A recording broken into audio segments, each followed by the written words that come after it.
Superintendent of Shelton Schools. It's great to see so many of you here for the first open forum. Of course, I think we've communicated that it's an open agenda.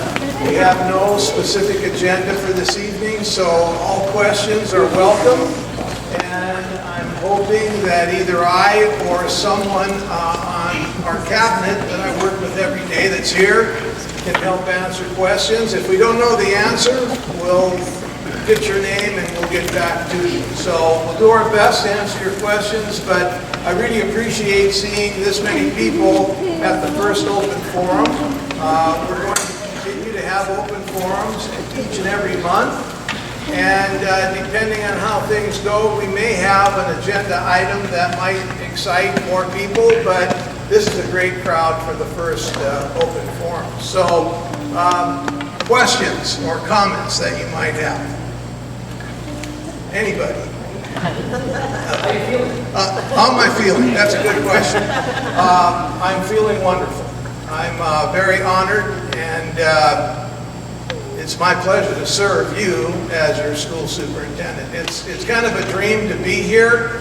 Of course, I was in Missoula, Montana for 7 years as a superintendent. Before that, I was an assistant superintendent for 9 years in Tacoma Public Schools, and then I was a high school principal in various high schools in the state of Washington. So coming home is a big deal for myself and my wife. And again, I appreciate the opportunity that's been given to me, and I can assure you that I will work hard every single day to do the very best for you as community members and parents and students, and that's the priority, to do the very best for our kids so that when they graduate from high school, they have the skills and the confidence to do whatever they want to do. And that's the goal that wakes me up every single morning. Sir. I heard you last night at the meeting we had, and you mentioned high school graduation is the overarching goal, one that I have to share. Would you consider setting some incremental goals? You mentioned the number 67%, which I agree is unfortunate, let's say. And the long-term goal is perfection, which is the goal. But I'm thinking, would you consider trying to set some intermediate goals, to inch our way up? I don't want to put you on the spot, but I guess I will. Well, obviously, we all would agree that we want all of our students to graduate from high school, and why not? And some of this is going to be repetitive because the things that I'm going to state to you in terms of questions like you're asking are the core beliefs that I have. And my sense is that in the United States of America, the greatest country on earth, we've got our problems, but we are a great country. Every student, regardless of their socioeconomic status, the color of their skin, should graduate. We are seeking to make sure that all students graduate out of our system. And the thing is, in terms of your question, we want to make sure that our system is strong, that the elementary schools are preparing students to graduate, the middle school, the junior high. We just can't worry about kids graduating once they get to the high school. We need to make sure that our program is very strong, K-12, pre-K-12, and beyond. I'm a big supporter of preschool. And the sooner that we can work with families and children, the better chance they have to succeed. I have a hard time believing that the state of Washington and other states in this country are talking about the importance of education and graduation, and yet they fail to fund preschool. Our kids need preschool, and I'm hoping that something moves in that direction in the state of Washington so that all of our preschoolers can have a chance to prepare themselves for kindergarten and beyond. Now, in terms of intermediate steps, okay, that's something that is extremely important, and that I'm going to work closely with the schools to ensure that the goal is not 100% right away.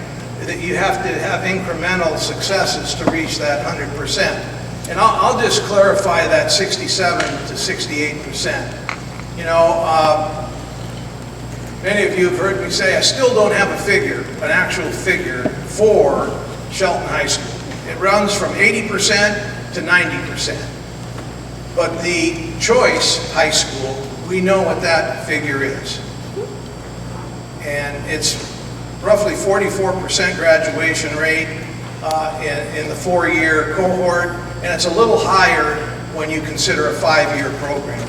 Well, you and I know that if you add all that together, and those are our kids, the kids at choice are our kids, and we need to make sure that we're doing everything possible to support them so that they can graduate just like everybody else. You know, the relationship that kids have at choice is pretty similar in all alternative schools that I've been associated with.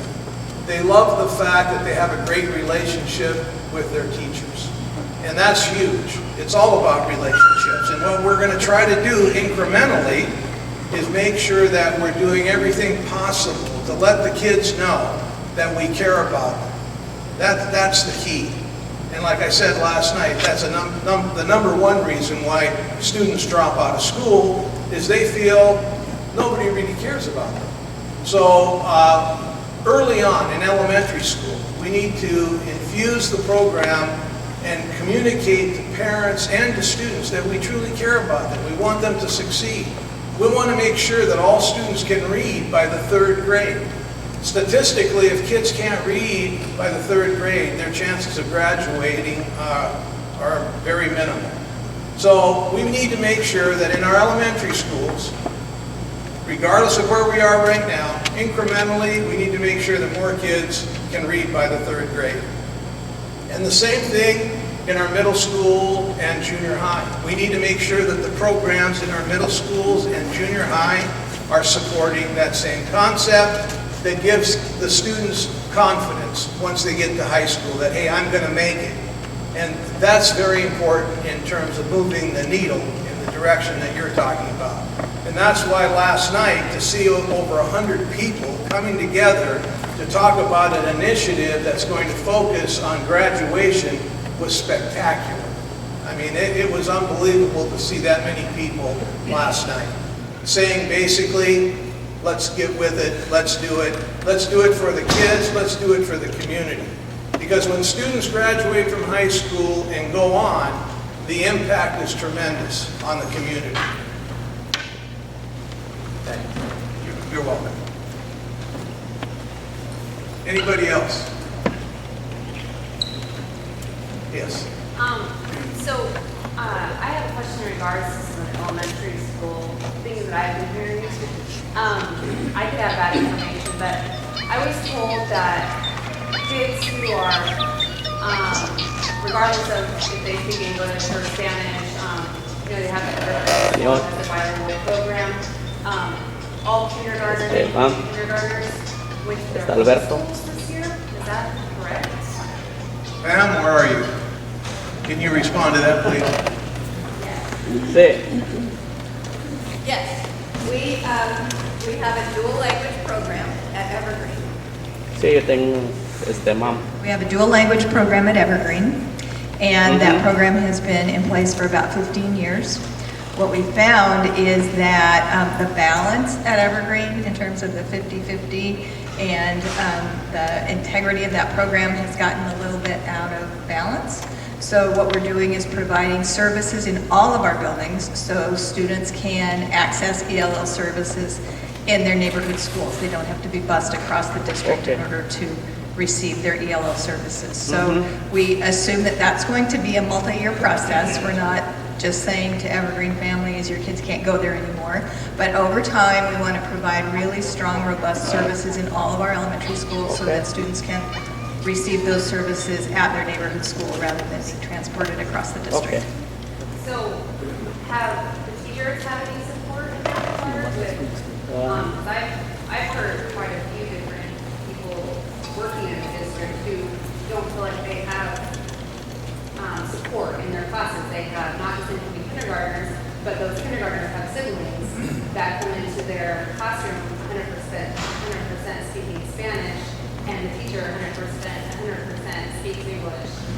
So how does that support the goal that you are, we're speaking of with, you know, supporting our kids and those programs? Well, that's a very good question, a very important one. And just recently, I've talked with Ricardo, and I'm sure most of you know who Ricardo is. He's a real leader in terms of our Spanish families and making sure that they're acclimated with our school district and the community. I want to make sure that all of our schools have support for our Spanish-speaking families and students. And we're going to review where we are currently in terms of the current status and bolster that support. We need to do that. And we need to make sure that we have support for our Native American students, to make sure that we truly are supporting students and families on their way to graduating from high school and going beyond. So there are gaps. I will tell you there are gaps, and we need to correct it. And that means basically that we need to take a look at our budget and how we're currently spending our money and reallocate some of those funds to do exactly what I've just mentioned to you. But the support for the schools in relation to what you're talking about is absolutely paramount, and I can assure you that issue will be addressed shortly.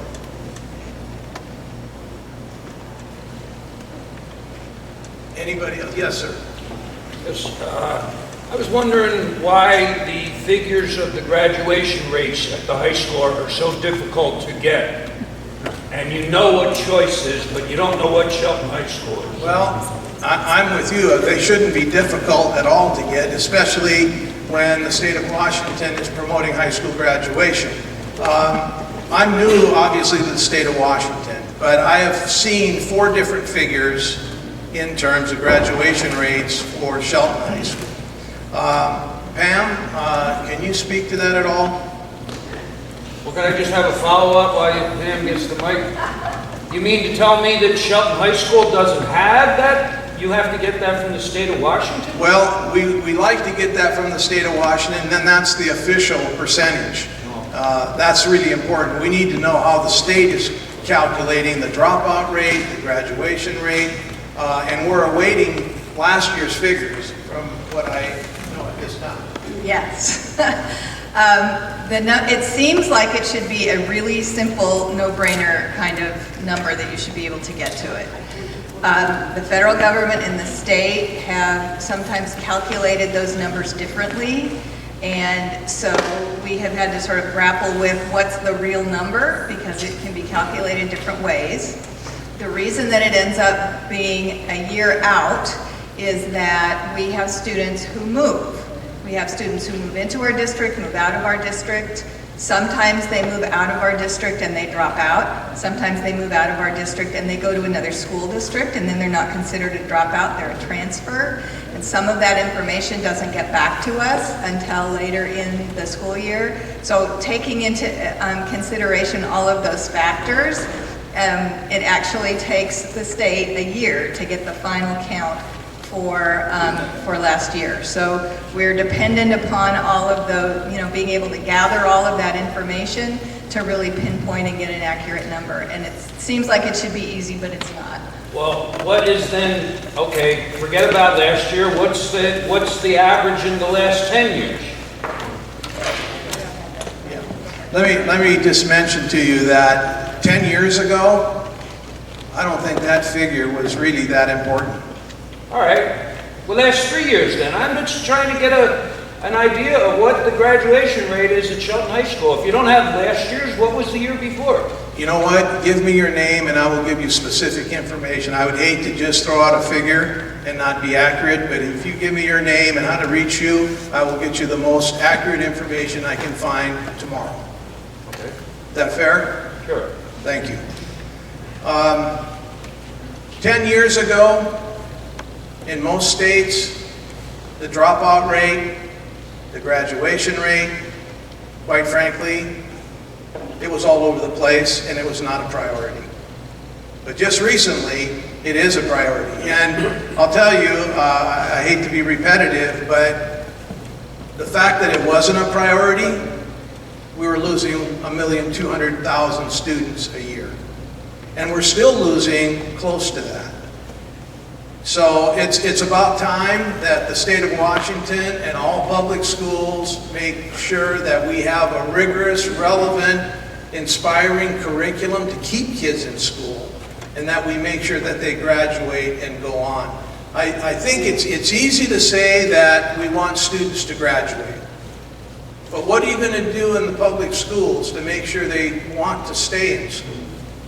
First, we need to create relationships with them so that they know that we care about them, that the entire community cares about their success. And then we need to have relevant, rigorous, motivating, inspiring academic programs.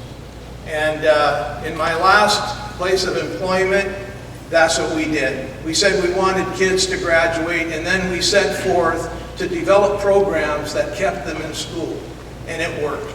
And that's what we're hoping last night's meeting does. It motivates our community, motivates our school district, our employees to do something special for our students.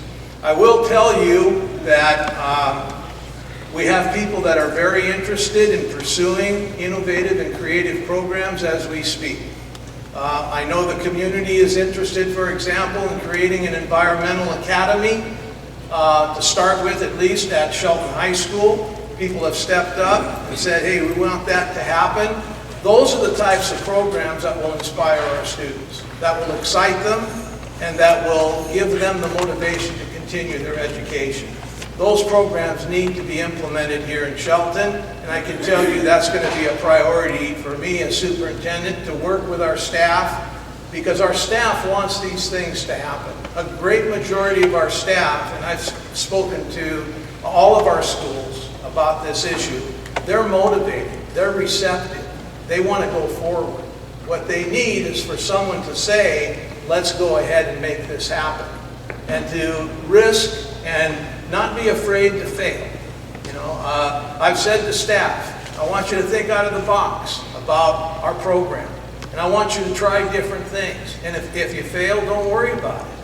You know, sometimes you learn a lot when you fail. We all know that. And so you can expect our school district and our staff to be moving forward in a direction that's going to motivate our kids to stay in school.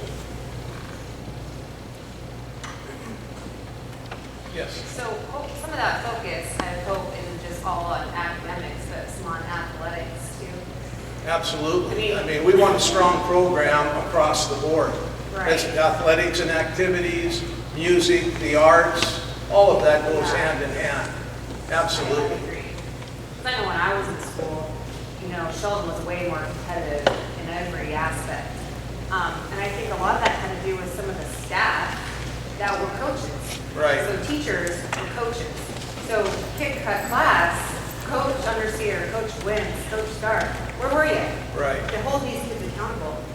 You know, That's going to start with the hiring. That's going to start with, hiring people who are academically and athletically minded and want to coach. I mean, I can't coach. I work 8 to 5, Monday through Friday, But if a teacher is hired with that type of aspiration for, the students in the community, then they're going to be there to hold kids accountable and, stay on them and keep them involved. And, I think sometimes athletics, part of all of it, is just as important as that part. absolutely. It goes hand in hand with what we're talking about. Athletics and activities are important in a comprehensive school setting, not only at the high school level, but in middle school, junior high, and elementary. Those activities inspire kids about school and getting their education.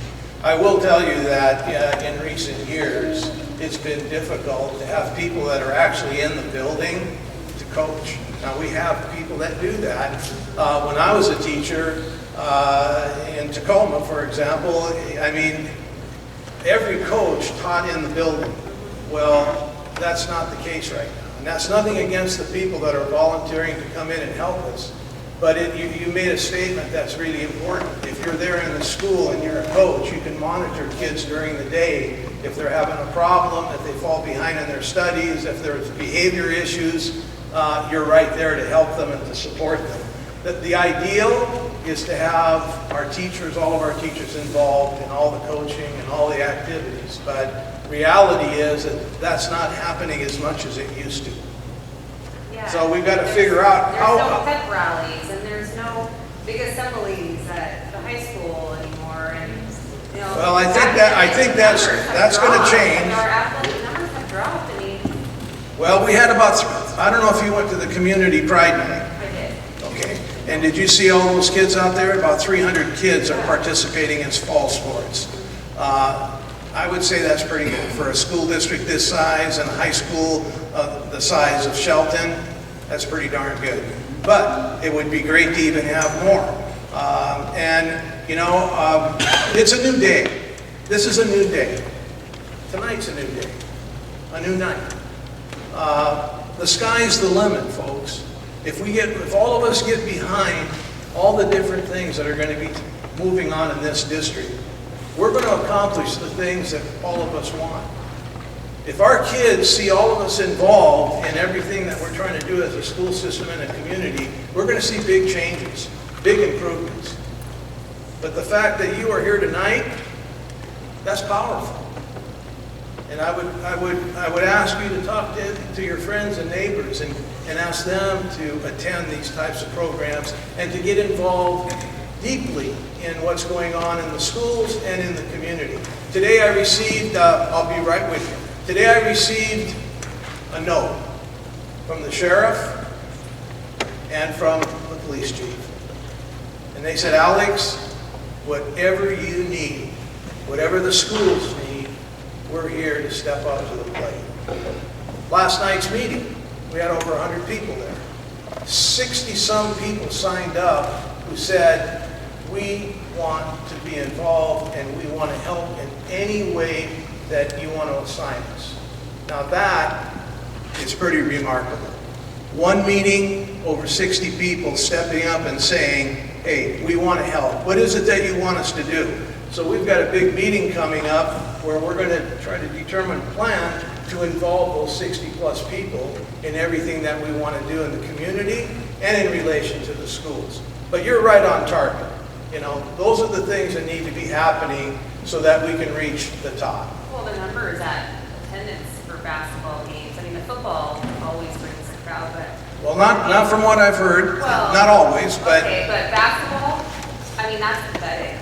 Well, You go to a basketball game and when I was in school, the stands were packed, and now maybe half the parents go, I feel like. I mean, it's really sad, and even the amount of kids that go to watch and cheer on, they can't jeer at the other team. I mean, come on. we have a different, That's all about, that's what it's about. I We- mean, we they have- say, oh, I wish my team was winning and you're winning tonight, but they have people, staff, vice principal, from high school coming and making sure that kids aren't jeering at the other team. Come on. well, I can tell you that we do have, our administration at the high school is different. And I have high hopes that some of the things you're talking about are going to move us forward. And I believe they will. Involving our students in everything that's going on at school, that's important. But we know that not all kids are interested in going to a basketball game or going to a football game. They have other interests, and that's why we call our high school comprehensive high school, because we want to offer various activities for students. Music, the arts, you name it, drama. We want as many opportunities for kids to get involved as possible. Not only at the high school level, you want to inspire kids to get involved in elementary and in middle school and in the junior high. That's where you start all of this. That's why it's so important when we're talking about being the best school district that we start early. We start early. We can't just depend on the high school to do everything. That won't work. It doesn't work. But we have 3 strong elementary schools. Our middle school is very strong. Our junior high is strong. We're going to work on the junior high, and we're going to work on the high school. But I believe truly that with everybody working together, we can go to places where other people just dream about. You know, I make the statement that I want Shelton to be a destination. And we're going to make that happen. Good things take time. They just don't happen. But I can tell you, it's going to take everyone in this room and everyone in this community to say, guess what? We're moving forward. We're raising standards, expectations for everybody. You know, if the community is saying, we want the best schools, you know, great communities have great schools. They have great schools, not good schools. Great schools. And that's what we're going to do. We're going to capitalize on the rich culture and history of Shelton, and we're going to catapult not only the schools, but the community to a different place. And that may sound weird, but I've been through this a few times in my career. And I know when people come together and they're determined to make a difference, great things happen.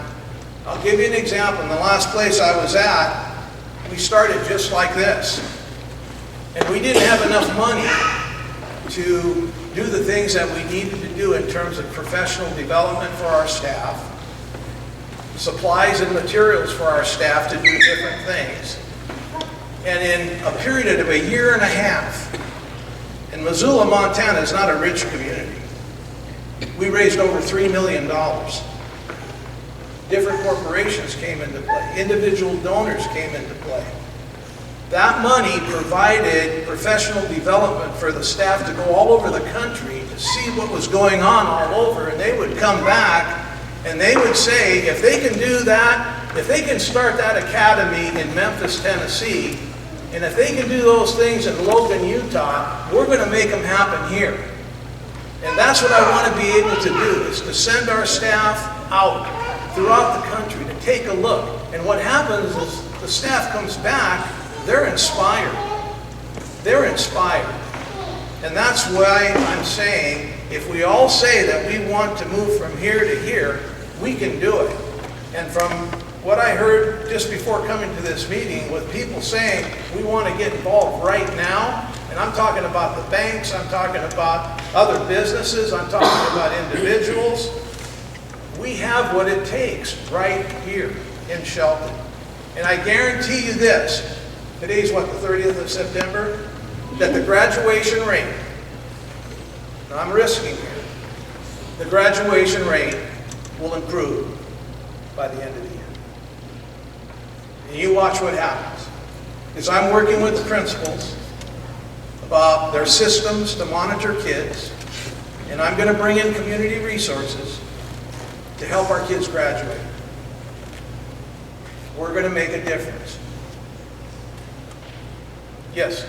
So my name is Wendy Bowles, and I'm a science teacher here at OMS.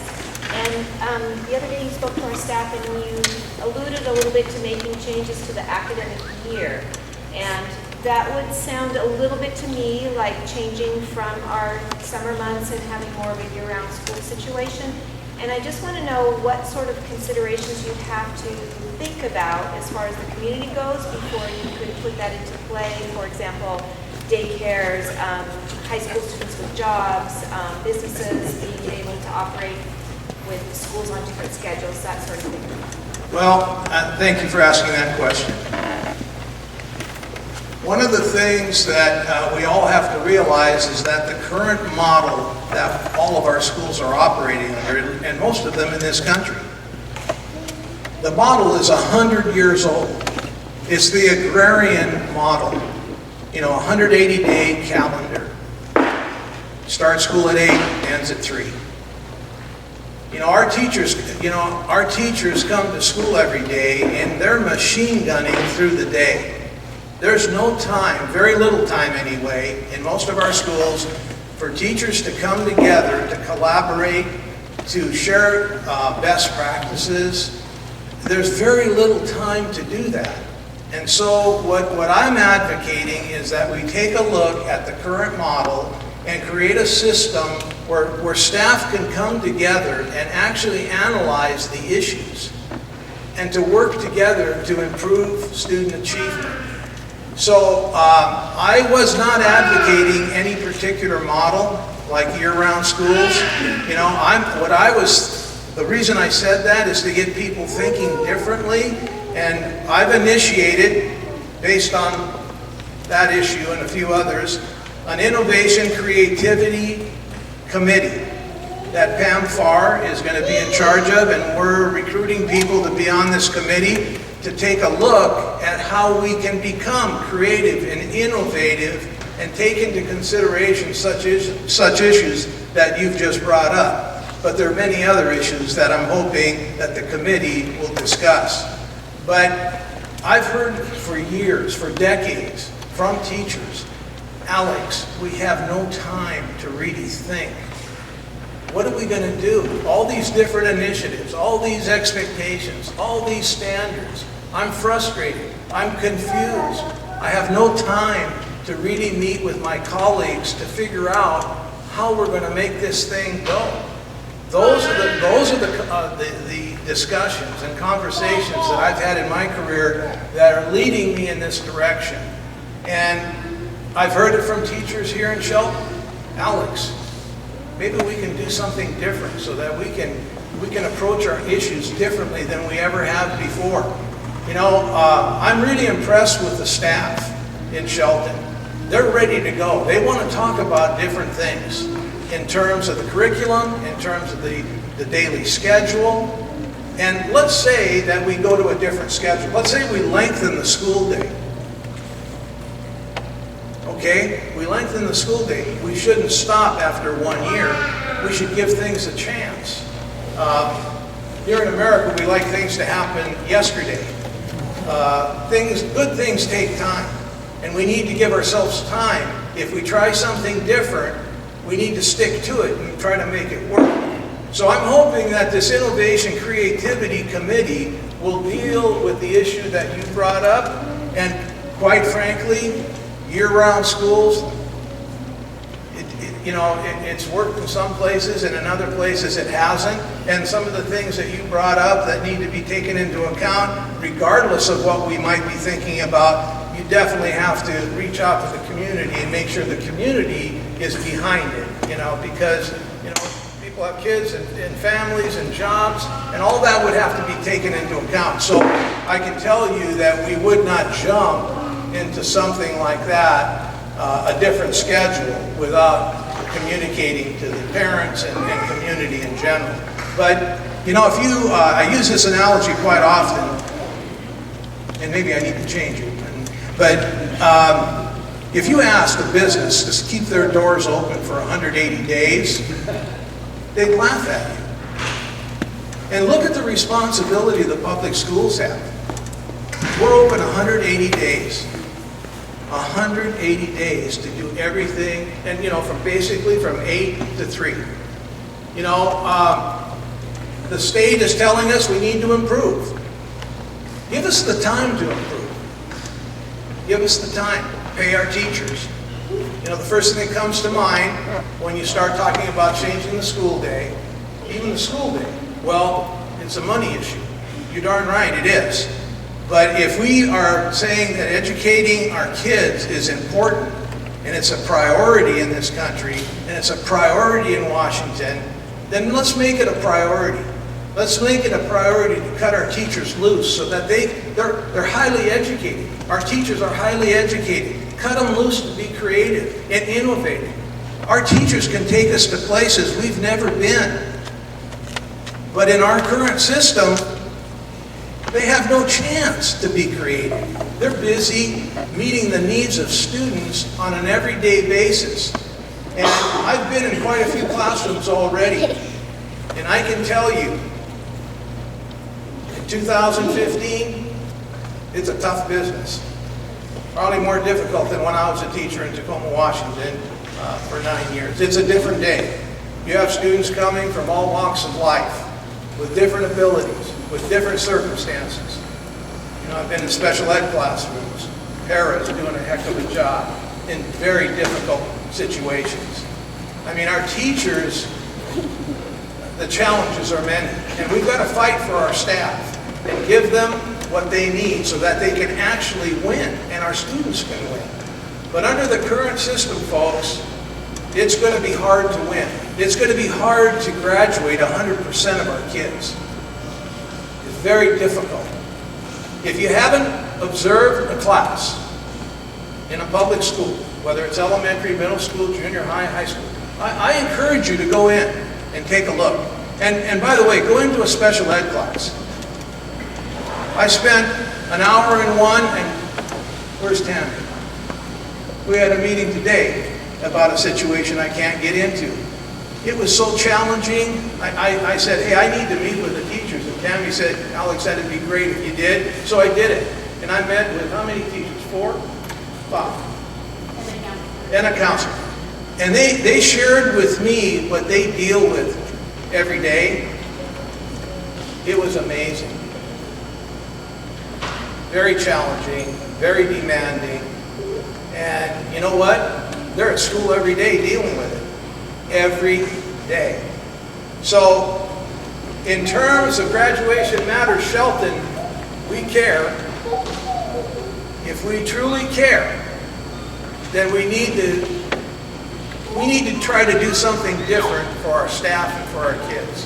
So don't be surprised that, sometime soon, we may come out to you and say, you know what? In order to make our schools more innovative and creative, in order to give our staff a chance to win, we want to try something different. Now, you're going to have to weigh the pros and cons of all of that, but you know what? If you don't try, nothing happens. And in trying, you have to have the passion. You have to have the passion to get this done, folks. You just can't lope through in public education. You've got to have passion and compassion and energy to succeed. And that's what we're trying to do. And our staff is ready to do it. I've been in this business for almost 40 years. And I can walk into a school and it doesn't take me long to know whether the school is sick or whether it's marching forward. And I can tell you we have 7 schools, 7. And I've been in every one of them many times already. Our staff is ready to do the job. And they're ready to be creative. They're ready to be innovative. They just need to be cut loose. And I'm going to cut them loose. I've already done it. And I'm going to do more of it. Yes, sir. With all these changes you're talking about, what happens to the family structure? In fact, I had 2 teenage girls and I just recently did the program.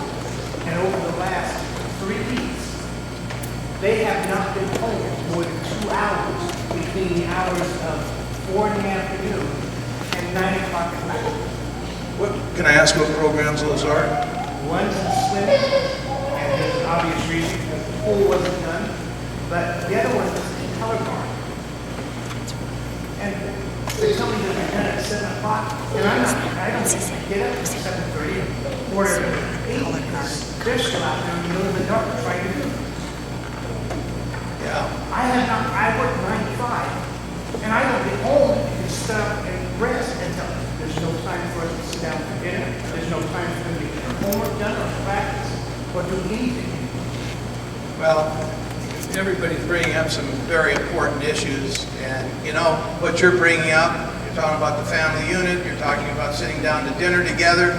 Those are the things we need to take a look at. 7 o'clock at night, that's pretty late, I will say.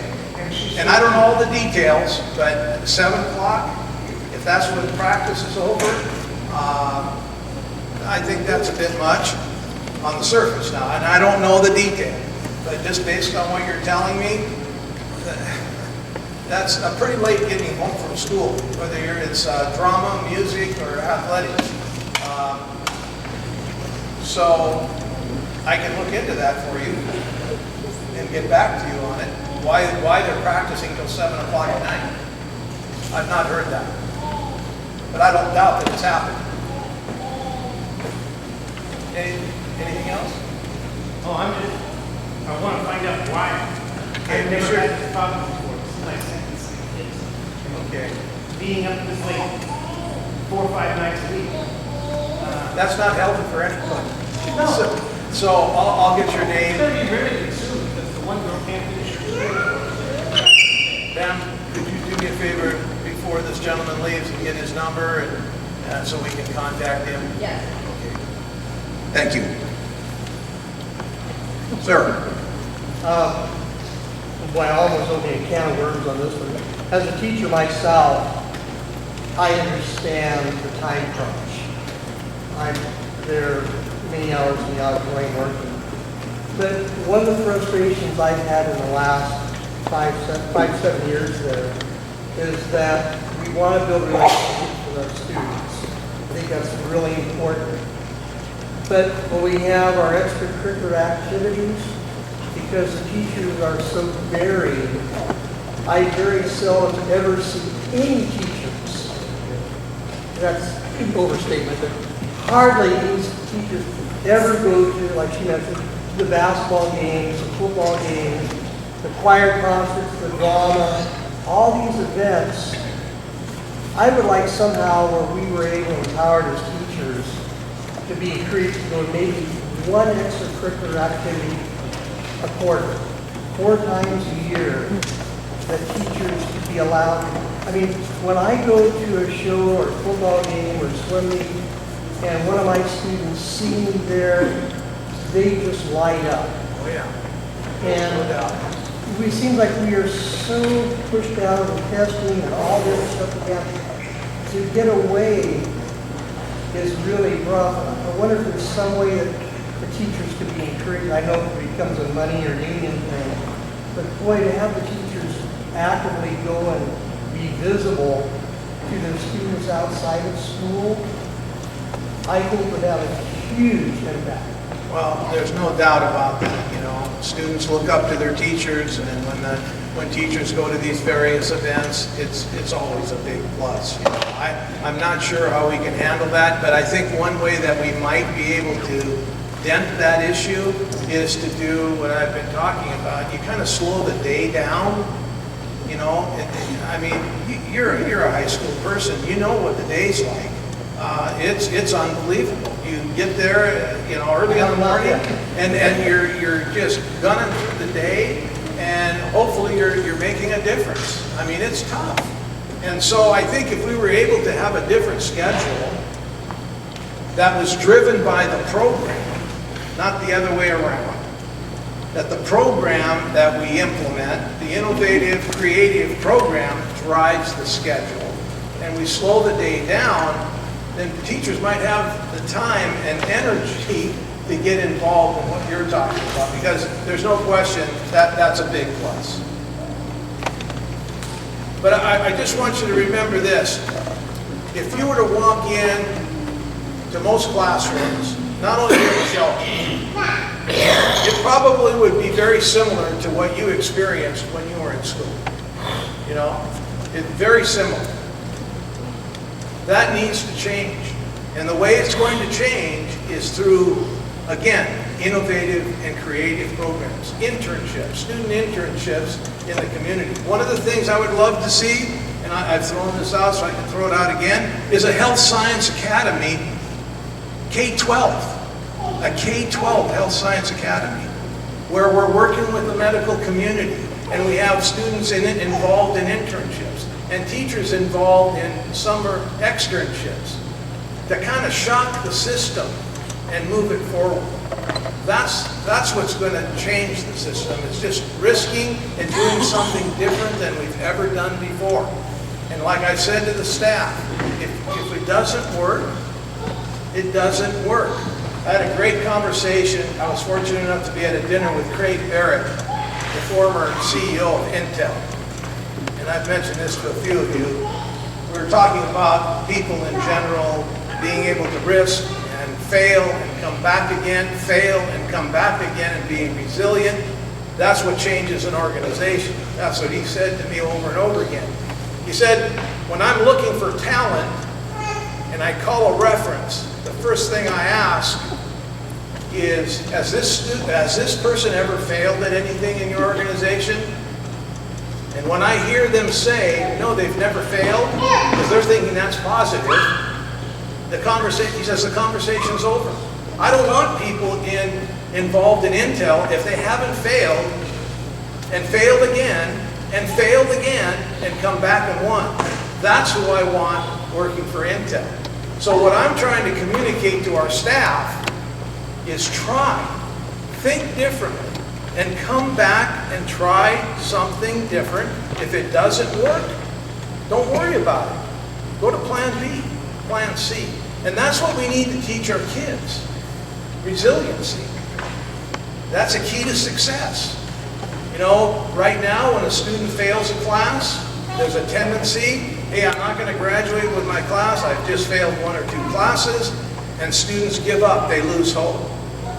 In our schools, we need to teach kids through the academic program, try, if you fail, come back again, learn, analyze your mistakes, come back through again. That's how we need to be teaching our kids. And that's what we need to model as educators. You know, I don't know how many times I've made mistakes today. I make a lot of them.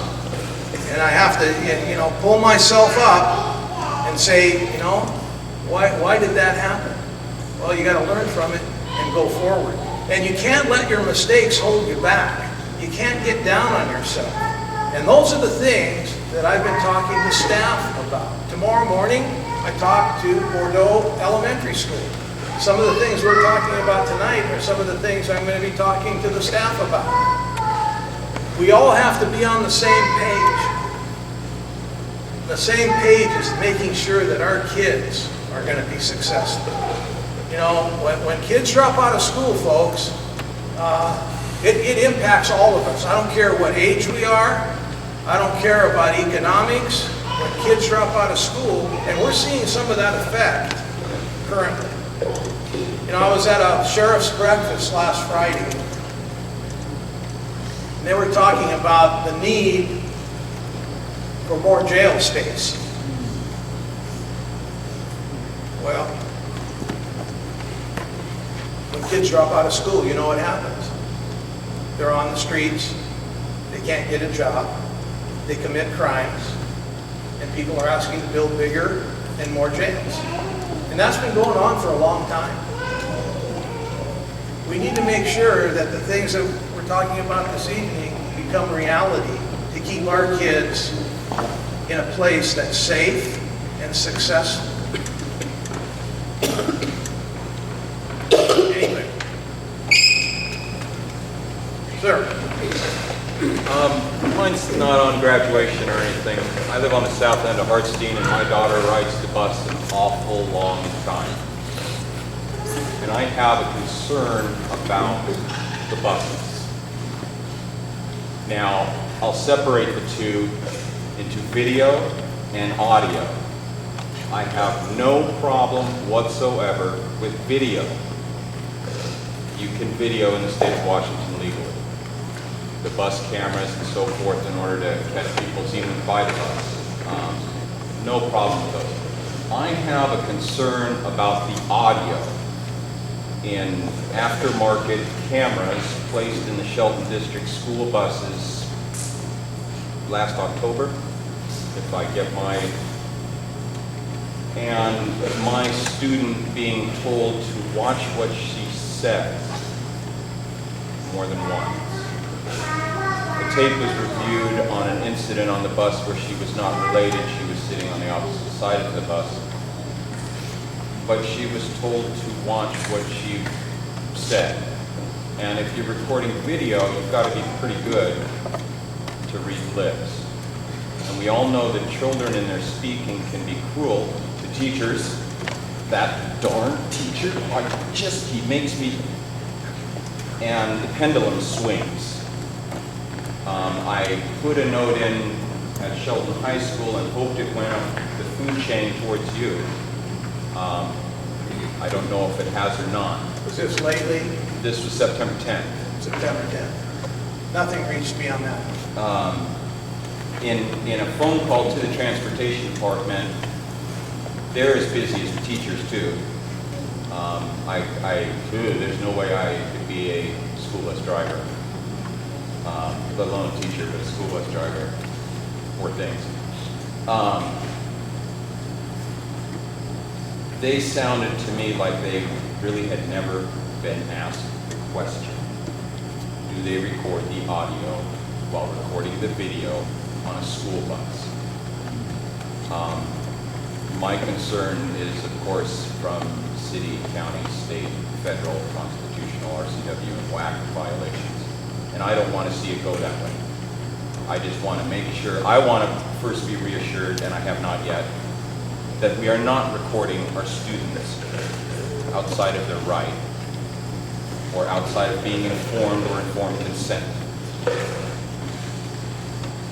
I can't answer that question. I figured you could. Yeah, I could.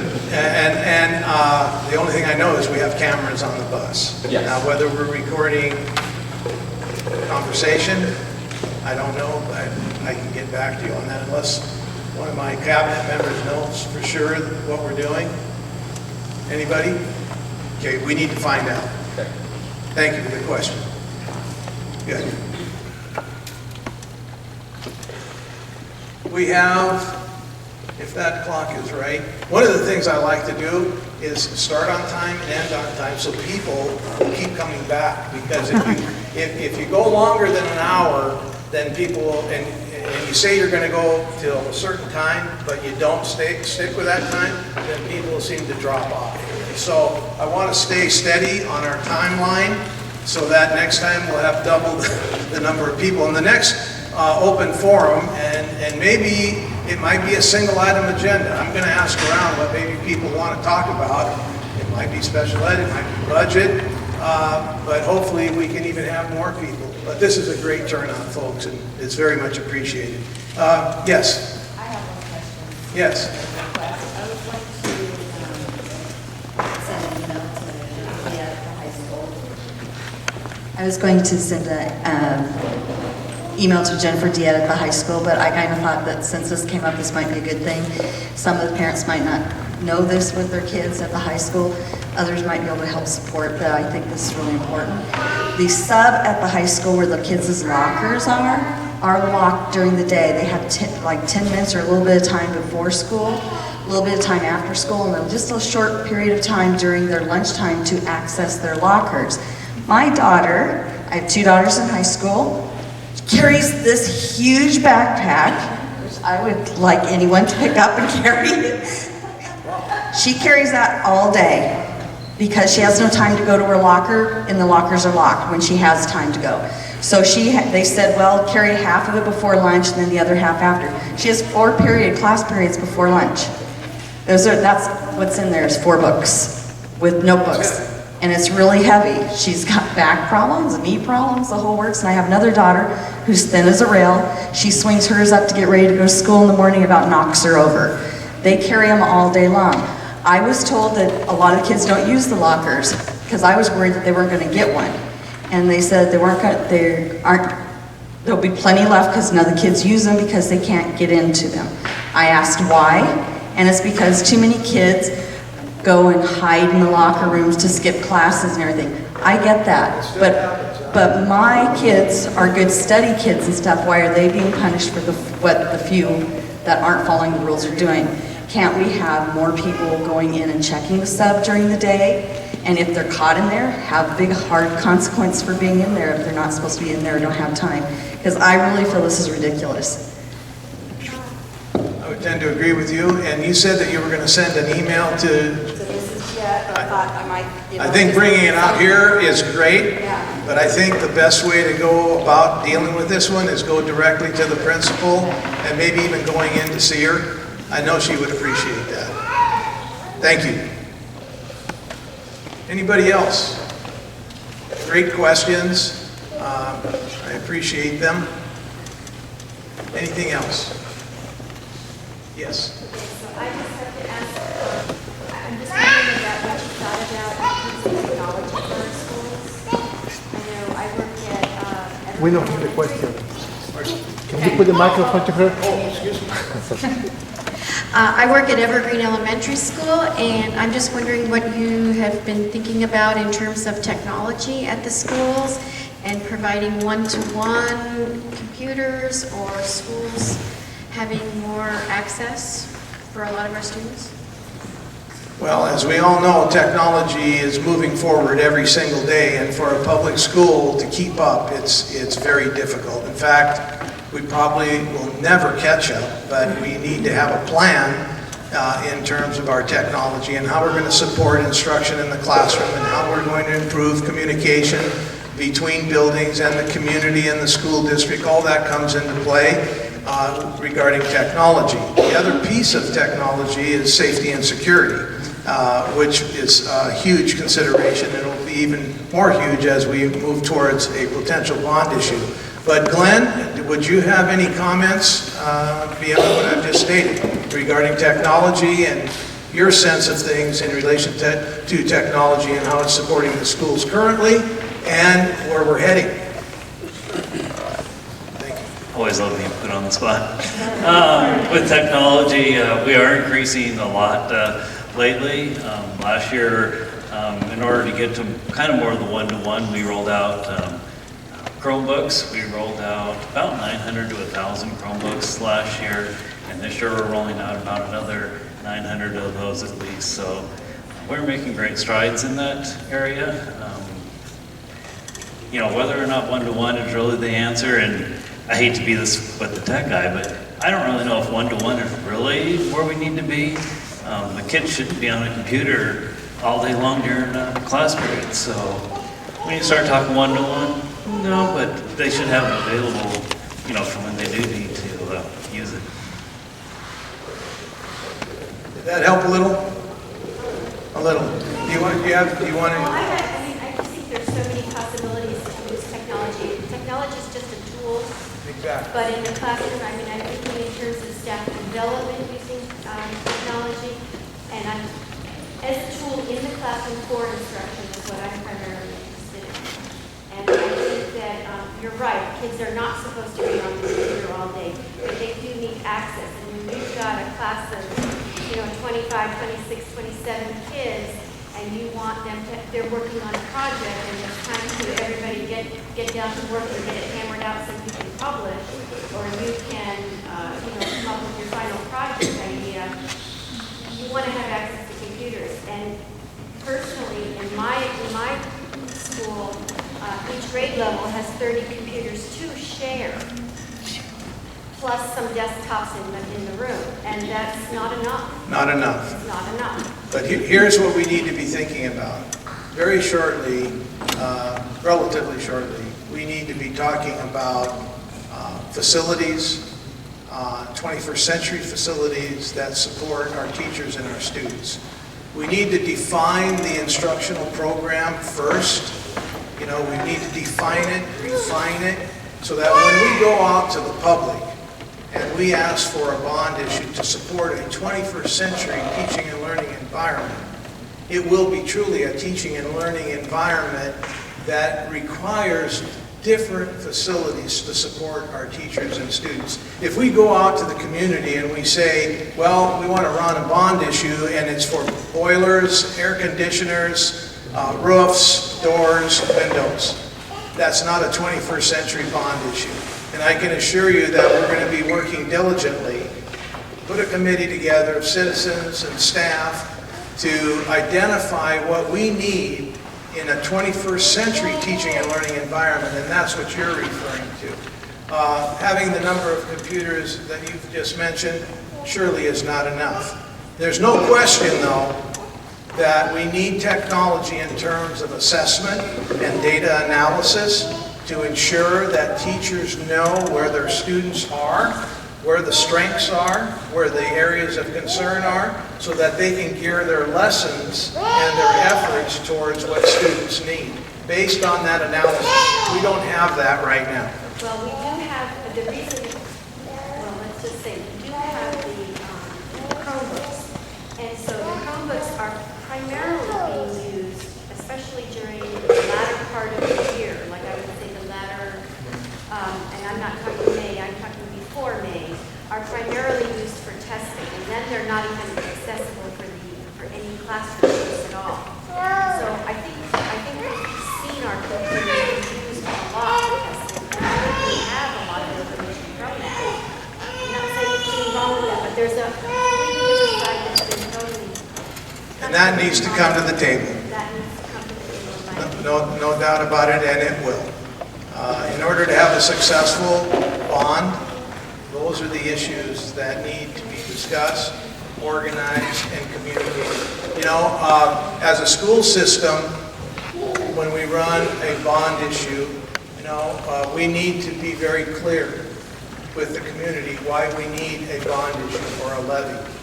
And it's important that as a school district, we're organized in our thought and in our practice as it relates to what we're going to communicate to the community so that the community understands why we need these things.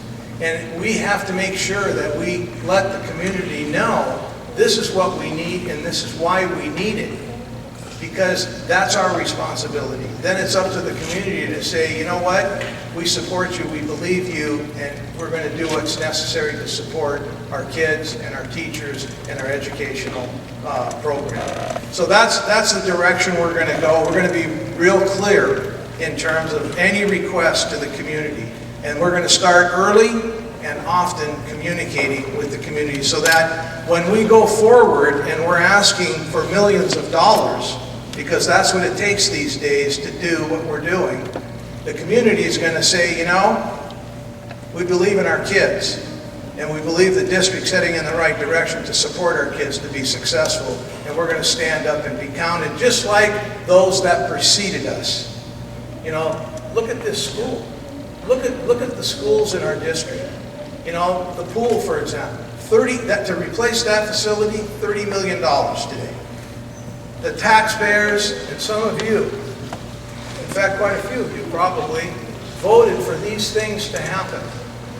And they're beautiful, and great things are happening. But we need to keep it going, and we need to identify where we're going and why. And this community, based on what I've seen, will be there to support us. So we have work to do, folks. But I'll tell you what, we're there, aren't we? Tonight's unbelievable. To have this many people show up, the first time we've had an open forum like this, is pretty amazing. And we're going to keep this going. And we're going to enlarge it. And we're going to talk about things that maybe you want to talk about. We won't maybe have an open agenda. Maybe we'll ask you what you want to talk about. And you can email us, or we'll figure out a way where you can let us know what you want to talk about on October 28th. That might be even better than having an open agenda. So it's 8 o'clock, as promised, unless somebody has a question or wants to stay a little later, which I'm willing to do. I just want to thank you very much, and good night.